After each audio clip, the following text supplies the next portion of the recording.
இந்த காற்றில் இருக்கக்கூடிய உயிர் சக்தியை, அனாவசியமான ஒரு எதிர்மறையான காற்றை நாம் சுவாசிப்போமா? சில போபர்ஸ், இது சில வழக்குகள் வந்ததல்லவா? ஒரு விஷவாயு வழக்கு. வாயு விஷமாக மாறிவிட்டது, தண்ணீர் விஷமாக மாறிவிட்டது, உணவு விஷமாக மாறிவிட்டது. அளவுக்கு மீறினால் அமிர்தமும் நஞ்சு என்று விஷமாக மாறிவிட்டது. அப்போ ஒவ்வொன்றிலும் வாய்மை இருக்கிறது, ஒவ்வொன்றிலும் உண்மை இருக்கிறது, ஒவ்வொன்றிலும் இயற்கை இருக்கிறது, ஒவ்வொன்றிலும் சத்தியம் இருக்கிறது. அந்த இயற்கை எதென்று சரியாக உணராமல், இயற்கையை சரியாக உணர வாய்மையை உணர முடியும். அதான் முக்கியமான விஷயம். ஏதோ சொல்லிட்டாங்க. சிலர் அவசரத்துக்கு சில பேர் கேட்பாங்க, சார் மதுவே அருந்தக்கூடாது, மதுவை அருந்தினால் அல்லது சிகரெட் பிடித்தால் உடல் நலம் கெடுதலானது என்று தெரிந்து கொண்டோம். ஆனால் இன்றைக்கு அதிகமான வருமானம் வரக்கூடிய ஒரு தொழிலாக அரசாங்கத்திற்கு இருப்பது மது என்று நமக்கு தெரியும். அதில் என்ன சொல்லப்படுகிறது? மதுவையே அருந்தாமல் சிகரெட்டையே பிடிக்காமல் இருக்கக்கூடிய ஒருவர் எத்தனை ஆண்டுகள் வாழ்ந்து விடுவார்? இப்படியெல்லாம் விவாதம் பண்ணுபவர்களுக்கு நாம் செய்தியே சொல்ல முடியாது. வாழ்க்கையினுடைய ரகசியம், உண்மை என்பது, வாய்மை என்பது இயற்கைதான். அந்த இயற்கையை மீறினால் என்ன நடக்கும் அப்படின்னு உணர்ந்துக்கிட்டோம்னு சொன்னால், அப்புறம் வாய்மையில் வாழ முடியாமல் எப்படி போகும்? அப்படி வாழ்ந்து பழகும்போது தான் நமக்கு உள்ளே இருக்கக்கூடிய அந்த, நீங்கள் பேசிக்கொண்டிருக்கிறீர்களே மனச்சாட்சி என்று கூறுகிறீர்களே, நீங்கள் சொல்லிக் கொண்டிருக்கிறீர்களே மெய்யறிவு என்று சொல்லிக் கொண்டிருக்கிறீர்களே, நீங்கள் சொல்லிக் கொண்டிருக்கிறீர்கள் சத்தியம் என்பதற்கெல்லாம் ஒரே விளக்கம்தான். உங்களை சலனப்படுத்தாது, உங்கள் உடலை சலனப்படுத்தாது, உங்களுடைய மூளையை சலனப்படுத்தாது. இது நம்ம என்ன சொல்கிறோம்னா, நாம் கான்சியஸாக இருப்பவர்களைத்தான் சொல்லுகிறோம். நன்றாக உணர்ந்தவர்கள், வாழ்ந்தவர்கள், உண்மையை அனுபவிக்காமல் சலனப்பட்டு விட்டு, எனக்கு ஸ்ட்ரெஸ் வந்து விட்டது, எனக்கு மன அழுத்தம் வந்து விட்டது, எனக்கு மிகப்பெரிய பிரச்சனை வந்து விட்டது என்று கதறிக்கொண்டிருக்கிறார்கள். அது அல்ல. நான் இருக்க முடியவில்லை என்று கூறிக்கொண்டிருக்கிறார்கள். அது அல்ல. இயற்கையின் நியதியாக வாழ முடியுமா? எவ்வளவோ நூல்கள் வந்துவிட்டன. நீங்கள் வேதாந்தத்தை முழுவதும் படிக்க வேண்டிய அவசியமில்லை, இயற்கையை படியுங்கள். சரி, முதலிலே உங்களுடைய உண்மையை கொஞ்சம் தெரிந்து கொண்டீர்கள். இதே மாதிரி நம்மோடு இருக்கக்கூடிய மனிதர்களுடைய ஒட்டுமொத்தம் எல்லாத்தையும் பாருங்கள். அவர்களுக்கு ஒரு உண்மை இருக்கும். அவர்களுடைய மரபணு திறன் வழியாக ஏற்பட்ட பல்வேறு விஷயங்களில் எல்லாமே நேர்மறையைத்தான் பேசிகிட்ருக்கோம். அப்போ அந்த உண்மையை உணருங்கள். இந்த 2 உண்மையை உணர்ந்துட்டிங்களா, அப்புறம் அப்படியே வாங்க பஞ்சபூதங்களிலுடைய விஷயங்கள்லாம் உணருங்கள். காற்று, நீர், அப்புறம் கொஞ்சம் அப்படியே சுற்றி கொஞ்சம் இயற்கை கோள்களை பாருங்கள், பூமியை பாருங்கள், இதெல்லாம் வந்த மூலத்தை பாருங்கள். இப்படி வரிசையாக ஒரு ஸ்டெப் இது கேன உபநிடதம் அழகாக கூறுகிறது, வேதாந்தம் கூறுகிறது. வாய்மையை எப்படி உணர்வது என்று கேட்கிறார்கள். அதற்கு நீங்கள் புத்தகம் படிக்க வேண்டிய அவசியமில்லை, வேதாந்தம் படிக்க வேண்டிய அவசியமில்லை. ஆனால் ஒன்று மட்டும் உறுதியாக இருங்கள், உங்களை சுற்றி இருக்கக்கூடிய மனிதர்களை படியுங்கள், உங்களை சுற்றி இருக்கக்கூடிய உயிரினங்களை படியுங்கள், உங்களை சுற்றி இருக்கிற பஞ்சபூதங்களை படியுங்கள், உங்களை சுற்றி இருக்கிற பூமியை படியுங்கள். படியுங்கள் என்றால் என்ன? உள்வாங்குங்கள், அதனுடைய இயக்கத்தை உள்வாங்குங்கள்.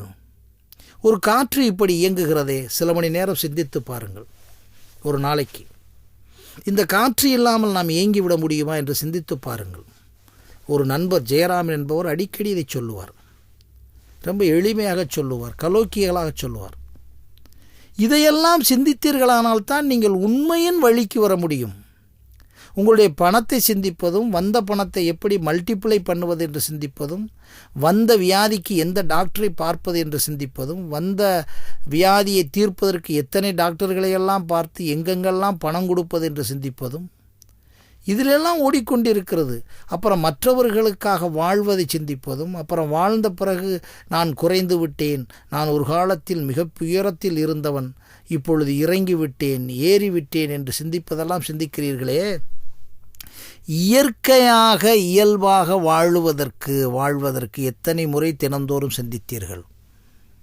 உண்மையை எளிமையாக பிடித்துவிடக்கூடிய ஒரு விஷயத்தை நீங்கள் எளிமைக்கு வரமாட்டேன், இயல்புக்கு வரமாட்டேன், இயற்கைக்கு வரமாட்டேன், எல்லாவற்றிலும் இயற்கை இருக்கிறது.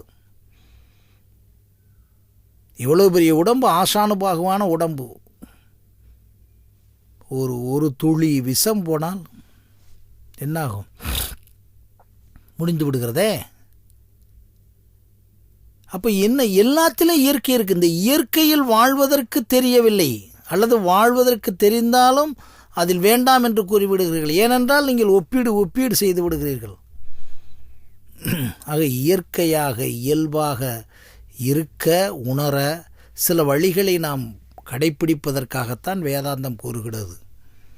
இதை விட்டுவிட்டு சத்தியம் என்பது ஒன்றுமில்லை, வாய்மை என்பது ஒன்றுமில்லை, வாய்மை என்பதில் வாழ முடியாது, உணருங்கள். இன்னொரு ஸ்டேஜ் இருக்குது அடுத்தாப்புல.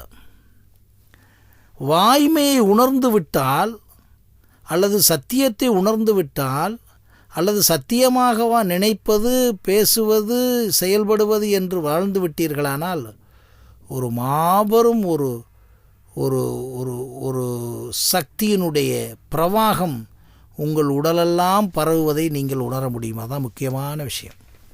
இந்த இடத்துல தான் இயற்கையோடு வாழும்போது உங்களுக்கு என்ன கிடைக்கிறது என்பதை நீங்கள் தீர்க்கப்படுத்த முடியும். இயற்கையோடு வாழும்போது என்ன கிடைக்கிறது, ரொம்ப முக்கியமான விஷயமெல்லாம். இயற்கையோடு வாழும்போது என்ன கிடைக்கிறது, அங்குதான் 2 விஷயம் தீர்க்கமாக உங்களுக்கு கிடைக்கிறது. என்ன கிடைக்கிறதுனா 100% அமைதி கிடைக்கிறது. ரொம்ப முக்கியமான விஷயம் அது. சத்தியத்தோடு உண்மையாக வாழ்வதிலே 100% அமைதி கிடைக்கிறது, 100% ஆரோக்கியம் கிடைக்கிறது, 100% ஆனந்தம் கிடைக்கிறது. இதை விட்டு நீங்கள் உங்கள்கிட்ட வர்ற பணத்தையும், உங்கள்கிட்ட வர்ற ஆட்களையும், உங்களுக்கு வர்ற செய்திகளையும், உங்களுக்கு வரக்கூடிய கம்பேரிசனையும் வைத்து கணக்கு பண்ணி கொண்டே இருந்தீர்கள், நிச்சயமாக நீங்கள் இந்த 100% அமைதியை அமைக்கவே முடியாது. எப்பொழுது 100% அமைதியை நீங்கள் பெறுகிறீர்களோ, இப்போ சொல்லுவதற்கு எளிமையாக இருக்கும். நீங்கள் கேட்பீங்க, 100% அமைதியை நீங்கள் அனுபவித்து விட்டீர்களா என்று கேட்பீர்கள். 100% அமைதி வேண்டியதில்லை. ஒரு 80% அமைதி இருக்கட்டும், ஒரு 40% அமைதி இருக்கட்டும், ஒரு 20% அமைதி இருக்கட்டும். இந்த அமைதியே இல்லாமல் அலைந்து கொண்டிருக்கிறோமே, அந்த அலைதலுக்குரிய ரகசியமே என்ன? இயற்கையாக இல்லை. அதான் சொன்னேன், உணவில் இயற்கை சொன்னேன், உடலில் இயற்கை, காமத்தில் இயற்கை, ஒவ்வொரு விஷயத்திலும் இயற்கை, ஒவ்வொரு வினாடியும் இயற்கை. பேசுதலில் இயற்கை, செய்தலில் இயற்கை, எல்லாம் சொன்னோம்ல. அதே மாதிரி அடுத்தவங்களோட இயற்கை, அடுத்தவங்களுடைய உணர்வுகளில் இயற்கை. ஒருவர் பேசுகிறார் என்றால் அந்த பேசுதலில் இருக்கக்கூடிய நல்ல விஷயங்களை மட்டும் எடுத்துக்கொண்டு அவரை அனாவசியப்படுத்தாமல் இருத்தல். ஏற்கனவே சொன்ன பார்த்தீங்கன்னா, எதையுமே அனாவசியப்படுத்தாமல் இருக்க முடியுமா? அப்படி இடுக்க பழக பழக இயற்கையில் நாம் நுழைகிறோம். அதனால் நாம் சத்தியத்தை விட்டுவிட்டு அல்லது சத்தியத்தை எங்கேயோ பிடிக்கிறோம் என்பதல்ல. அதைத்தான் வள்ளுவம் கூறுகிறது. அப்படிப்பட்ட இயற்கையோடு வாழும்போது மூளை 100% அமைதியாக மாறுகிறது. அந்த 100% அமைதியிலே எண்ணங்கள், அறிவியலாக கூற வேண்டியதற்கு, எண்ணங்கள் அழகாக எந்த தியானம் இல்லாமல்